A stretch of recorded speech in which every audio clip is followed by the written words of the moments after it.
Okay, peace, fam. This is Mr. Royce going live on the Bread Talk webinar. Basically, the Bread Talk, our mission is to enable you to excel in investing. I'm here to help you turn three figures to four figures to five figures, and ongoing through stock market investing. The Bread Talk simple strategy is based on proven principles to achieve enduring wealth. I'll tell you a little bit about myself. I've been an investor since 2020 of April. And before that, I grew up. I didn't have much money in the family I was in. I was a single parent home. Even as I was an adult, I did everything. I went to college. I graduated. I worked several different jobs. I worked so much. My family used to talk about me, call me a workaholic. So I did everything as far as working. Never was a standout. I was never the person to be selected to be the manager or anything like that. I had some successes, but no extreme successes that I could actually point at to say, hey, this is what just floats my boat or just makes me incredibly happy. In 2020 I started investing. It's something I always wanted to do. I listened to a lot of professionals to learn what that would do for me, and learn what I could do to make money for myself and my family. And man, to make a long story short, we started out with about three figures, and we ended up the end of the year with five figures. I went ahead and helped out another member of my family do the same thing. And then in 2021, I ended up helping about 4 or 5 individuals basically get well on the way to doing the same thing. So that's just a part of my life. The way I grew up, there's a verse in the Bible that says basically when it's at your hand to help someone and you don't do it, that's basically a bad thing. And that's how we were raised. Sometimes we can help others, and it's a good thing to do. That's really, by definition, being a leader, helping other people. Maybe sometimes they don't deserve it, or maybe they just would need it. But I'm the type of person just want to help out the next person. We're gonna fly through some material. I'm gonna tell you some mistakes I made. Really, I won't get into the mistakes too much, but I'm just gonna give you a synopsis of what I do currently to make sure that we're constantly making money in the stock market and not losing. So number one, and we're gonna go through 5 strategies. I had something laid out, but I'm not familiar with the actual live stream, so we're gonna have to continue and just try to get better as we go. Again, I'm a real live investor. I'm not a YouTuber, so it's a huge learning curve on YouTube, and a huge learning curve on investors. The investor learning curve, I've already turned it. You know what I'm saying? And I definitely feel like it was worth the turn. The YouTube, I'm working on it. So please forgive me. My videos are not going to be these extravagant videos. Maybe later I'm going to continue to try to get better, but I'm going to try to hit you with some real good information and be short, not waste any of your time. We're going to get right to the information. So the top 5 things that I put out here that you should know as an investor, and I will read these. Okay, the Bread Talk, enabling you to excel in investors. Short legal disclaimer: the Bread Talk and Mr. Royce, myself, we're not financial advisors. All videos, media information, and education are produced for entertainment. Investment in stocks always involves risk. Be properly educated before investing. If you would like financial advice, contact a financial professional in your area. Here's what I wanted you to know. Okay, I already went over who I am. I'm a mentor, investor, businessman. I'm founder of the Bread Talk. I began 2020 investing. I had a lot of success. I was inspired by that. One of my greatest inspirations and who I get a lot of my principles from is Mr. Warren Buffett, one of the richest men in the world because of stock. My mission is to enable you to excel in investing.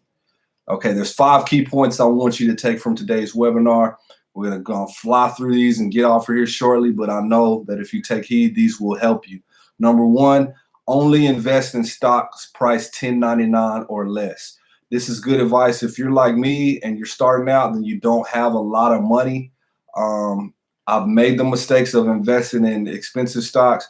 If you invest in a stock that's $50 and God forbid it loses 50% of its value, okay, now that stock's worth 25. You can purchase another one for 25, and it's called average cost. So basically, you have one for 50 and one for 25, and now the average cost is somewhere in between the 25 and the 50.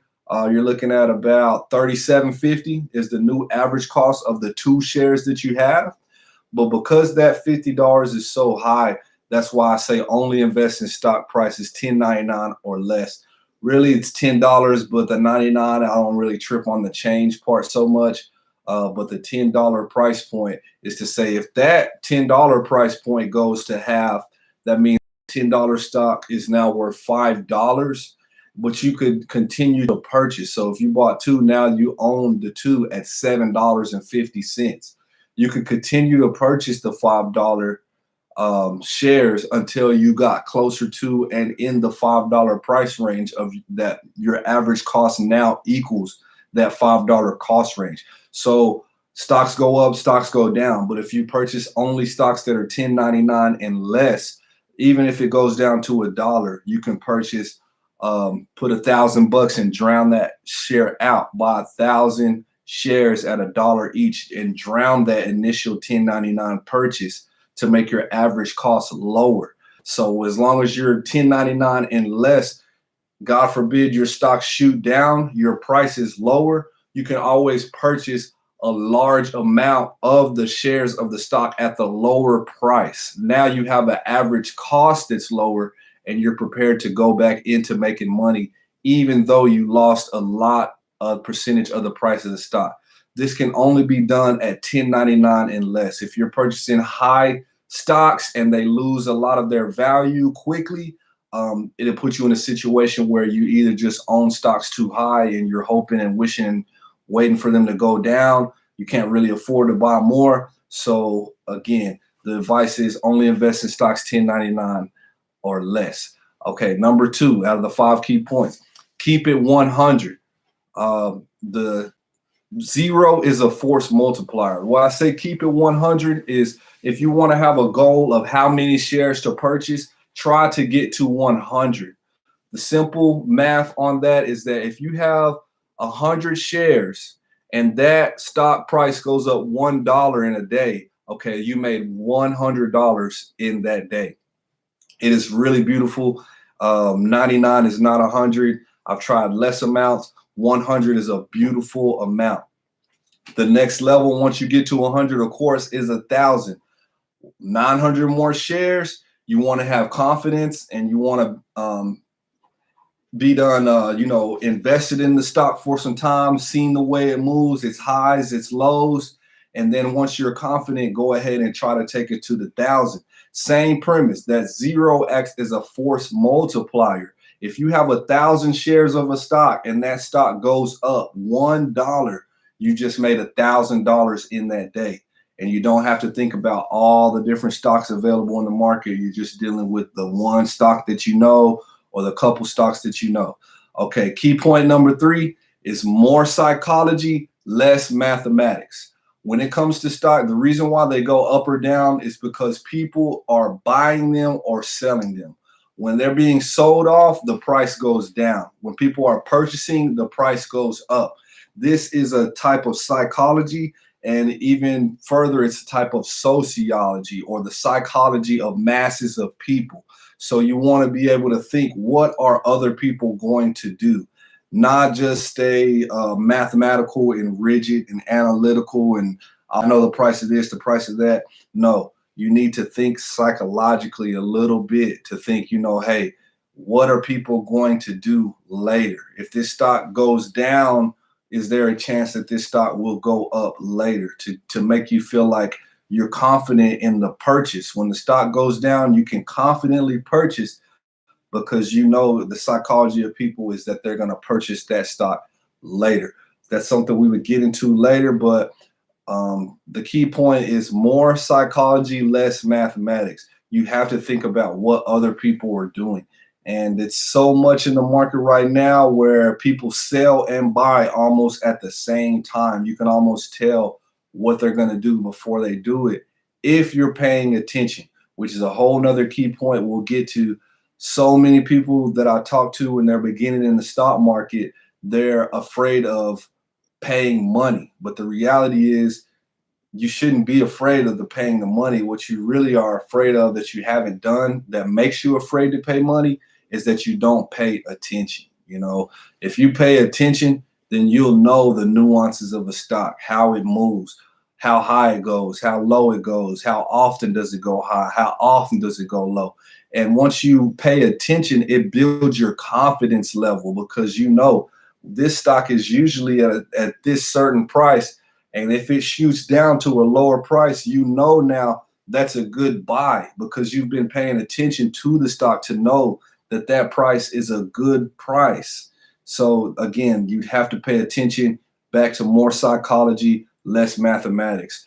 Number 4 or 5 key points, and we're just flying through, and we're going to have more. There's so much to learn, but these are just some of the 5 key points that I felt like were super important if you really want to get into this game and put some money into your pocket and make sure that you got your game, good. It's a whole lot of people in this market losing money.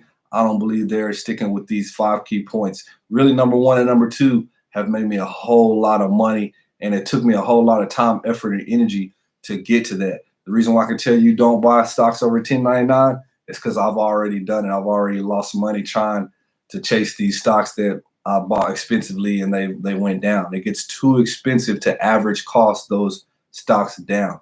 Number 4, Mr. Market, aka Hustle Man, also known as Hustle Man. So we used to watch a show called Martin when I was a kid, and there was a character on there named Hustle Man. And Hustle Man will have anything for sale: a Sega, a Genesis, a TV, anything for sale. No clue where Hustle Man got it from. You just know he got it for sale. He's trying to get it off. He's like, don't ask me where I got it, just buy it, and he'll take almost anything. I'll take 80. You don't got 80, you got 20. Okay, I'll take 20. Hustle Man is irrational. So this is some game that Warren Buffett and his mentor talked about. The market. It's called Mr. Market. It's to say that this market is irrational. He comes to you with stock prices every day, and the price might change, just like Hustle Man. And I like to say Hustle Man is to take the glamour away from the stock market and put the glamour on you. You're truly intelligent. You can make moves in this market, but don't look at the market like the market is intelligent. The market is irrational. The price that it brings might not be the actual price of the stock. It might be too high. It might be too low. It's up to you to use that psychology to only make purchases on the stock when you see the price in the area where you agree that you should purchase. Also, if the price goes too high, you can't get caught up in what Mr. Market is saying or Hustle Man. If you go and Hustle Man comes by your house every day and he says, hey man, I got this for sale. And you say, well, how much is it? And he say, well, it's $2. You say, well, it was $1 yesterday. He said, oh, well, the price went up. At a certain point in time, you stop respecting Hustle Man like that. You still utilize him because he comes and does bring things that you need, but you don't respect him like that. You only buy when he says the price that you agree with. If you don't agree with him, you don't argue, you don't fuss, you don't fight. You just say, not today, Hustle Man. Maybe tomorrow. Come back with a better price and I'm going to deal with you. So again, Mr. Market is AKA Hustle Man. Just an irrational guy that comes by the house every day with different prices for stocks. So you don't have to respect him like that. You just use him to get what you need. Mr. Market, aka Hustle Man. That's number 4. Okay, 5th key point, and we're gonna roll. Okay, we'll call this one newspaper, cliffs, and dividends. So it's actually 3 points in one here. Newspaper. The point of this is that, look, you're on your app now, so you might use TD Ameritrade, Robinhood, Webull, and it's several others. Whatever you prefer, it's all good. All it is access to a market that you used to could not access. When I was a kid, the stock market was this thing where you have to know somebody to know somebody to know somebody to even participate. But now that's completely over. You know what I mean? All you got to do is have an app, have a home computer, and you can participate. So that barrier's out.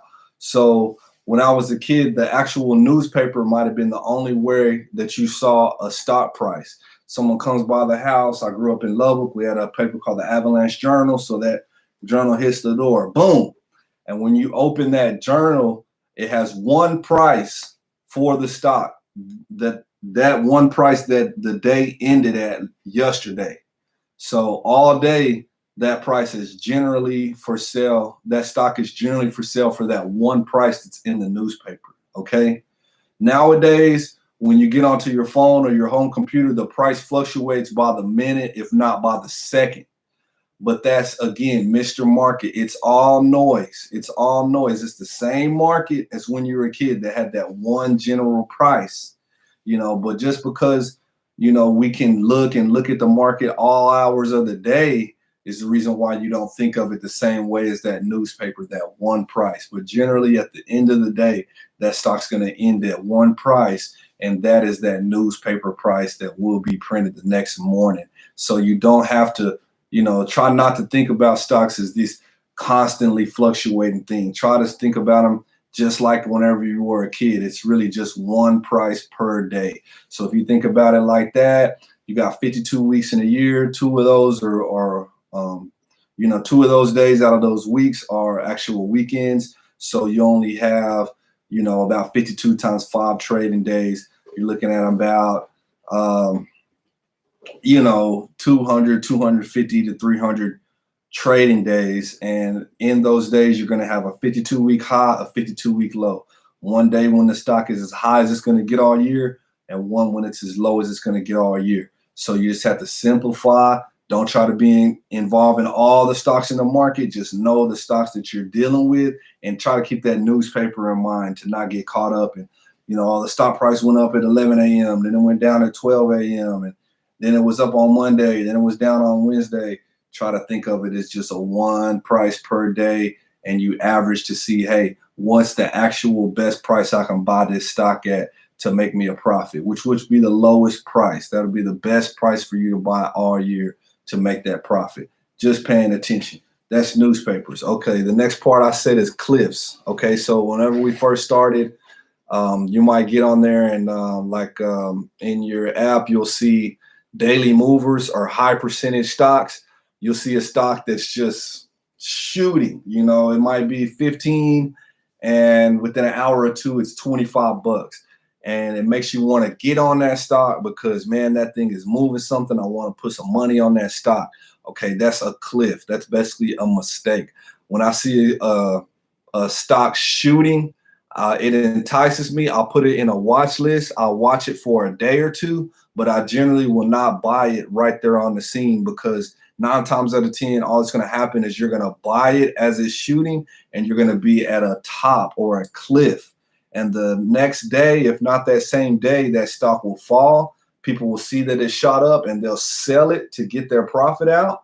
And you'll be left with a stock that's worth less than what you paid. So don't get caught up in cliffs. If anything, you want to try to work it to where you purchase the stock at the lower price before it even starts shooting. A lot of way I do that is I gauge the pre-market. I always look in the pre-market to see what type of price movement is going on behind the scenes, or if it does have any latent energy in the stock. And then if I see a stock that has shot up a large percentage, generally that stock will shoot up again. It'll go up, it'll go down, and it will shoot up again later within a week or two. So I might save it, wait for to go down, try to purchase at a low point, and then it's a waiting game. You have to be patient in this game. And that's the lesson of cliffs. So don't get caught up chasing stocks that just go up. Already done it. Don't try it. Last thing is dividends. I don't buy stocks for dividends, but it's important that you do know what a dividend is. I have 2 or 3 stocks. I'm going to go over all the tickers that I own with you, and we're almost through with this webinar. But the dividend basically is paid out to you on a schedule. So it's either most of them are quarterly. Sometimes you do have monthly, but they pay out on a schedule. It's usually a small change amount or actual percentage.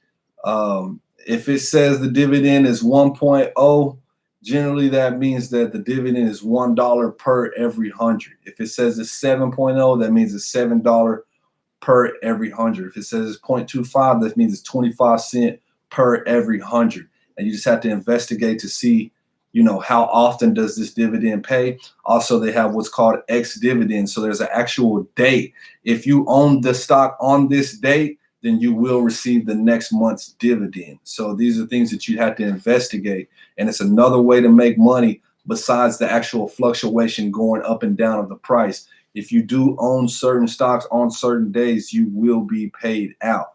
And it's pretty good deal. I have some. I really enjoy the dividends. Way more money made in dividends and profits than I could ever have imagined in any kind of savings account, which their percentage is like 0.02. I mean, there's just nothing going on with those, in my opinion right now. Moving on, that's our 5 key points.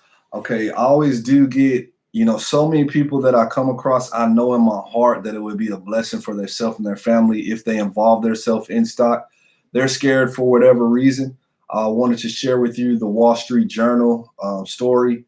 I'm just going to read it. It says Bill Gates transfers nearly $2.4 billion worth of stock to Melinda Gates amid divorce. I wanted to read that to you because I wanted you to see that this is the way wealthy transfer their money. This did not say Bill Gates is on the attorney general and he's about to pay child support to this woman. They didn't say we're about to try to get a percentage out of Bill Gates' paycheck. This is how common people think. Nothing wrong with that, but actually these are some of the wealthiest people on the planet, and they deal with stocks every single day. Bill Gates transfers nearly $2.4 billion worth of stock. That's millions and millions of shares. And sometimes when I'm talking to my friends and family, people want me to try to convince them to buy one share. There's a huge wealth gap in our community, and we have to be serious about it.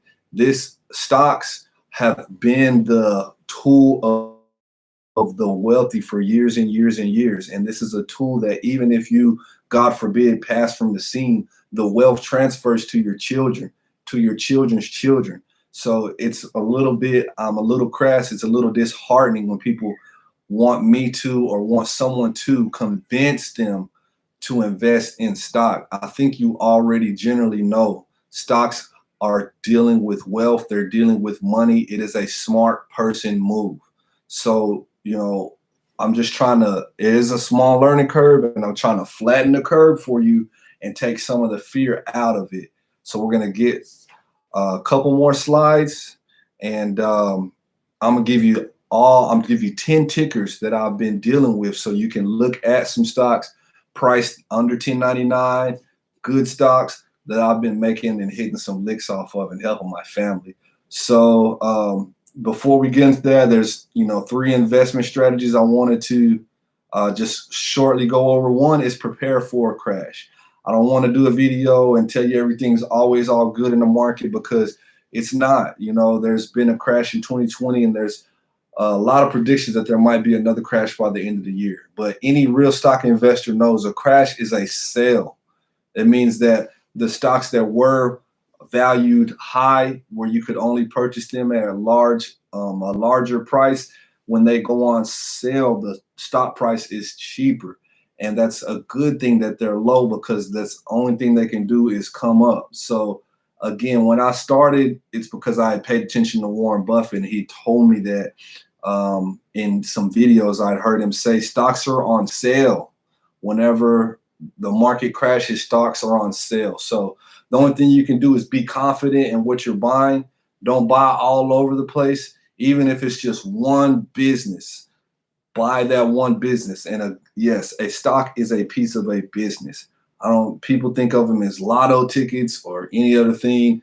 You're fooling yourself. A stock is a piece of a business. You are taking up ownership in a company. When you buy even one share, you own one share of that company. If you wanted to get 50% of the company, all you would have to do is purchase 50% of the shares outstanding, and you own 50% of that company. And over time, a lot of you, if you just took and put an organized effort, there's absolutely no reason why when you're retirement age or sooner, you can't own half of some of these great US companies and probably own them at a price you paid that was much cheaper, and it'd be worth much more, where you could sell and see profit, or you could pass it on to your family. Also, you can go to the bank and they'll basically loan you money off of what you own. So ownership is super important, and we're going to continue to stress that. Own some. Bread talk. Next principle, holding. Holding is owning at least 100 shares or more of a stock. And you know, I grew up, we listen to hip hop music. Sometimes we would say South Side still holding. You holding. We holding. Okay, you're not holding. If you don't own no stock, I'm just redefining the word completely. You're not holding. Okay. So many people I know, you might have plenty cash at the home. Somebody steals all your cash. As far as real estate, it's great. I've been involved in real estate. I've been a real estate professional. But the truth is, right now, there's a lot of landlords who cannot get paid. You know, I don't want to get too political with it, but there's a lot of states that say you can just live in the house right now and not pay. You know, this type of stuff makes it to where, like Jim Cramer from Mad Money said, the stock market is almost the only show in town. Holding. You know, we're going to redefine that word. Holding means you have 100 shares or more. And once I got my 100, I'm not even thinking about selling. I'm glad to have them. I'm trying to get more. I'm holding. I want these for my kids, for my kids' kids. I want to see my wealth grow. This is how your wealth grows in the stock market, from holding. Of course, you can sell sometimes and take out some profit, of course, but your main thing is holding. Warren Buffett owns a holding company. Okay, own some. Okay, last thing here, controlling emotions. The importance of controlling emotions in investing cannot be understated. Buying and selling with no strategy and based on emotion will have you losing money fast. If I click the sell button and it's going to lose me money, guess what? I don't click the sell button. I'm willing to wait. I'm willing to purchase more of whatever stock I have at the lower price until it does get to where when I press the sell button, it's a profit. That's all about controlling emotions. Even if you see your money looks like it's being lost on your portfolio screen, on your computer screen, on your phone, remember, until you sell, it's called a paper loss. It's not a realized loss. You still have an opportunity to make it up. You could purchase more shares at the lower price until your shares equal the price lower than what's going or closer to what's going. You have to learn to control emotions in this game. You will lose money. There's a lot of times where if I would have pressed the sell button last week, I would have lost thousands of bucks. But because I waited a week or two, I'm making thousands of bucks. You have to learn to be patient and control your emotions in this stock game. Okay, so we're almost rounding off, guys. Thank you so much for spending time with me. I wanted to go over 2 news stories. When I do help people, it seems like, I guess because I'm a black man, you know, I was raised by a black woman. I have 3 daughters. I'm married to a black woman, and I just keep helping black women. Well, I found a couple of really intriguing statistics on CNBC. This one is from August 9th, 2021. It says that out of 5,523 U.S. adults surveyed, black women represent 59%.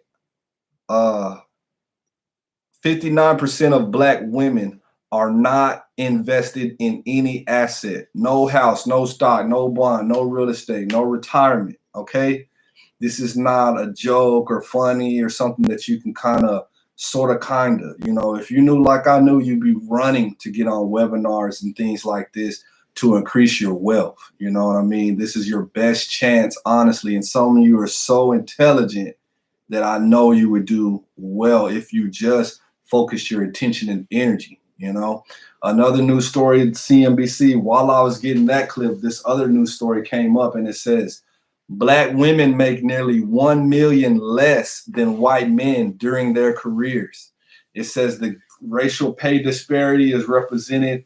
There's a gap between white men and black women that's about $2,009 a month, about $24,110 a year, about 964,000 over a 40-year career.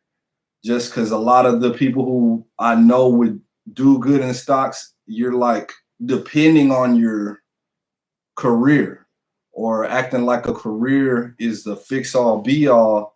And this is CNBC saying that in this career, that so many of my, the black queens are working so hard to get and do, that this career is paying you less than white men.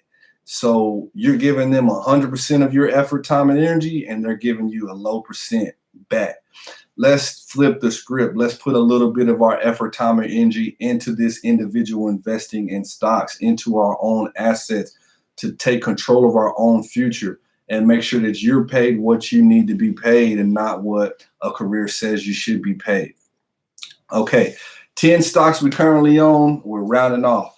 Here's a quote from Benjamin Graham. It says, the individual investor should act consistently as an investor and not a speculator. That means that I have about 10 stocks that I'm invested in. If I'm not going to get over 100 shares, then I'm pretty much not even dealing with the stock. So that makes it where I'm being an investor. I'm not a speculator. I'm not, oh, it's Monday, I'm going to try all these 15 stocks. It's Tuesday, I'm going to try these. No, I'm constantly investing in the same stocks. Some stocks I invested when I know they were at the 52-week low, and I haven't seen them get that low again. I'm going to take my time and I'm going to continue to invest through the years. Same company. Let's go over this ticker list. I'm going to tell you the company and a little bit about it and why I invest, and we're going to get out of here. 10 stocks we currently own. 1, ACI is the ticker symbol. It's Albertsons. This company is an excellent grocery store chain. Myself and many of my family members, it was one of the first companies that we ever worked for. I grew up in a small town in Texas called Lubbock. And there's a company there called United. Tripped out thing is I worked at this United and Albertsons was across the street. United bought up every store in town, started building everywhere. Albertsons completely closed. Never heard of Albertsons for like 5-10 years. And then within the past 5 years, Albertsons came back, completely bought up United. They also own Randall's and they own some other chains all across America. So it's a huge grocery store, kind of like a Kroger or HEB. But Albertsons has been along for decades. Their stock actually just came out last year. It started at around $12. It's already to $30. So we own several. I mean, about 300 shares altogether of Albertsons. It does have a dividend. It is more than a 1099. So that would be one of the rare times that I'll break the rule. But I'm really seeing some good potential with this stock. And I like that grocery stores, even with Corona, people still have to visit the grocery store. So I like that. Next up is MRO. This is Marathon Oil. This company's been around since the late 1800s, which is a good sign. According to Warren Buffett, you want to get companies that are nice and old so you can be confident that that company's not going to go out of business. That company had a 52-week low around $3 around the first of the year. And that's when I first started buying into that company. So now the price is around $11, $12. And I think the highest I own shares at is about $5. So pure profit on that one. And they also have a really nice dividend that pays quarterly. I really like the way the stock moves. It does dip $1 or $2 about every week or two, but man, that dollar jumps right back. And if you really pay attention to stocks, you know, if you get 1,000 shares off that dip and then it dips up and then shoots up within the next day or two, that's $1,000 profit real quick, and it's consistent with Marathon. So one of my top holdings, and I definitely enjoy that stock. Urban One, UONE, is the next stock that we have. I think I have, hundreds and hundreds of Urban One. The thing with this stock, it always shoots up for the past 2 years around the mid-June, about double or triple the price. So it's one of the only stocks where I can almost predict when it's going to go up, which is a huge blessing. So that's why I keep Urban One around. Also, Urban One is a company that I really enjoy the product. They make media, African American movies, television shows, radio, and I really enjoy the product. So I don't mind owning it, and it sounds like something I would want to be involved in. I always wanted to be somewhat of a media mogul, so this is kind of a hack where you can get in. If I went to Urban One here in a few years, I can tell them, well, I own this many shares of the company. You know what I mean? And it's like you're an actual owner, so they're going to consider what you say even more. Nice company I enjoy dealing with. Next up, KPLT, Catapult. This one, guys, man, I was buying Catapult at like $9. It's a finance company. It helps people that are trying to purchase things like Purple Mattress, and maybe they have challenge credit. Catapult helps them so they can purchase it on a monthly basis without paying up front. And, it's something I always kind of wanted to get into when I was younger. My mom used to deal with Fingerhut or some of these type of catalogs. And if I could get on the other side and be making money off of that, I would be truly happy. So that's what Catapult is for me. I was purchasing that at about $9. This is a really good story of the $10.99 rule number one that I went over earlier. Okay, so I was purchasing that at about $9, and man, lo and behold, in about a week it went down to $3. Major loss. I think I had 100 or 209. So again, I didn't sell at the loss. When it got to $3, I started purchasing by the hundreds.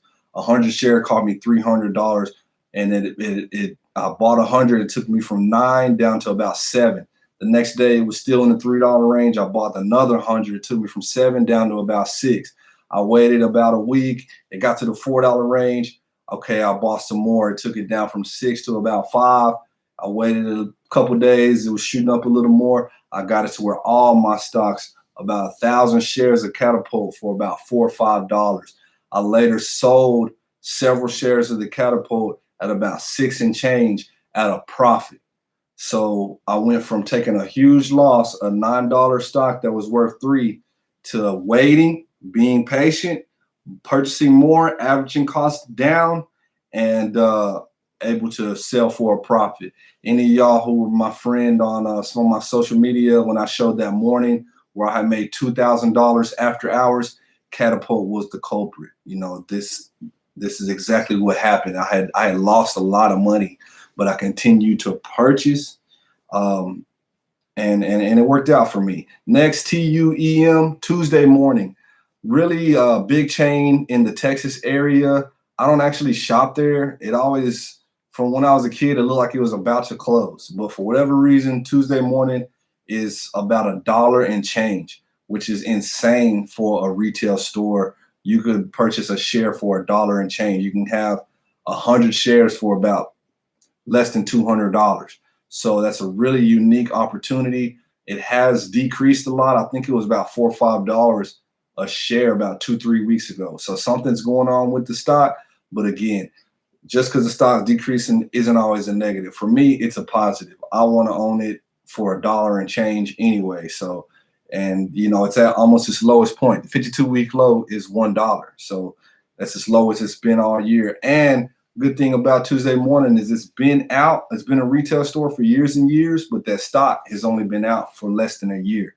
So a lot of the actual value of it, people just don't know. And it's a lot of places in the nation, they never heard of Tuesday Morning. But if you grew up where I grew up, you've probably seen Tuesday Morning, and it's got longevity. Somebody's shopping there because it's been there a long time.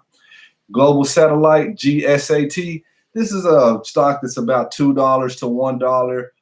It's been hanging out in that price range for a while. I'm dealing with it right now.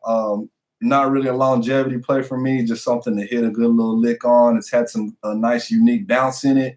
So I'm playing with it.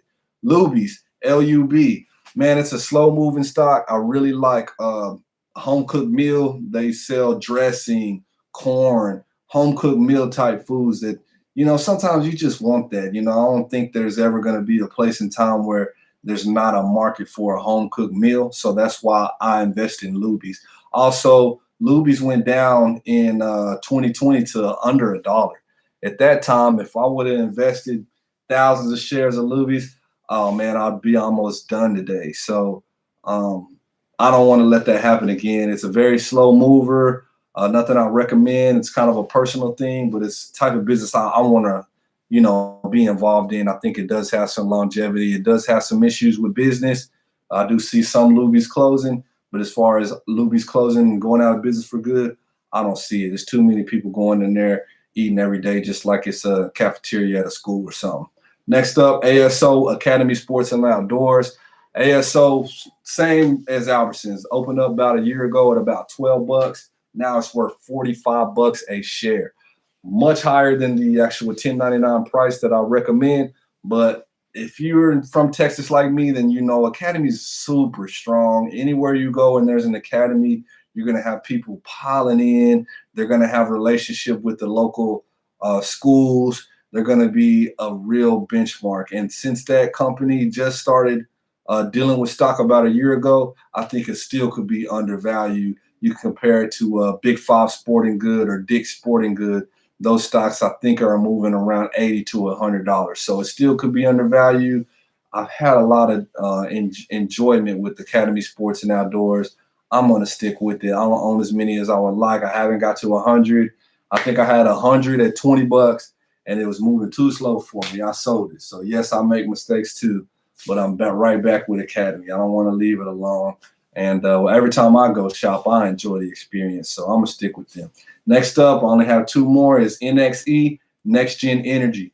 One lady who I was helping out months ago, giving her the Bread Talk strategy. She thanked me, and I helped out some of her friends. She came back to me with Next Gen Energy, and I think it was down at $3. Now it's almost to $6 in about a month. And I think they're based in uranium, a pretty solid little niche, just something fun to play with, something I'd like to see. I think uranium might have a future. Lithium and uranium, they might have some type of future. So we just have a small investment in Next Gen Energy. Next up is Green Sky, GSKY. I don't have much invested in that. Another one, and I had Green Sky investments. I sold it too early because just yesterday, Green Sky went from about $8 to $11 in one day. So if I'd had, about 100, it cost me 800, but that 800 would have turned to 1,100 in about a day. So hey, I'm watching it like a hawk. I think I own one, and it's worth honorable mention. It is a finance company, and I think the reason why they shot up is because a very reputable company is looking to purchase them. So those are 10 stocks that we currently own. Again, try to invest in what Warren Buffett says is your circle of confidence, things that you know and understand, and try to find you some tickers that are under 1090 so you can not be so concerned if they shoot down. Hopefully you'll enjoy these or some others that you can bless your family and learn this wonderful stock market with. Okay, so one quote, we're getting ready to get out of here. I appreciate your time. It says, if you're shopping for common stocks, choose the way you would buy groceries, not the way you would buy perfume. That's a quote from Benjamin Graham. He was actually a teacher of Warren Buffett, who's considered one of the greatest investors of all time. So he says, if you go to the grocery store and the can of corn is on sale, you might buy 2 cans of corn just because it's on sale. If the can of corn is too expensive, then you won't buy corn at all. You're going to switch to green beans. So this is the way you buy stocks. Stock's too expensive, don't buy it. There's no way to justify buying a too expensive stock. If the stock is cheap, buy more than just the one, get more because you know that it's undervalued, it's on sale. So this is how you buy stocks. Nice quote from Benjamin Graham. Okay, here's a last quote from Warren Buffett. It says, surround yourself with people that push you to do better. No drama or negativity, just higher goals and higher motivation. Good times and positive energy. No jealousy or hate. Simply bring out the absolute best in each other. Guys, I hope that this information helped you and your family. I hope that you use it to bless yourself and your family, and that you take your journey into this stock market seriously, that I said something today that's going to help you out. We're going to go over very quickly what I went over just in case anyone forgot, and then we're going to shut this thing down. So just really quickly, a synopsis of some things that you might want to keep in your back pocket. Okay, consistency, discipline, confidence, patience, passion, all words that you'll need in this market. Okay, only invest in stocks 1099 or less. Okay, 100. You're trying to get to 100. If you get 100 of a stock and it goes up $1 in a day, you just made $100. So that's why you're trying to get to 100. Even if it takes time, you might buy 1 the first day, 2 the second, 5 the third. Let it take time. That's fine. You're trying to get to 100 as a goal, more or less. 100. Okay, and okay, the psychology of investing. Make sure to think about the psychology and not just the numbers. And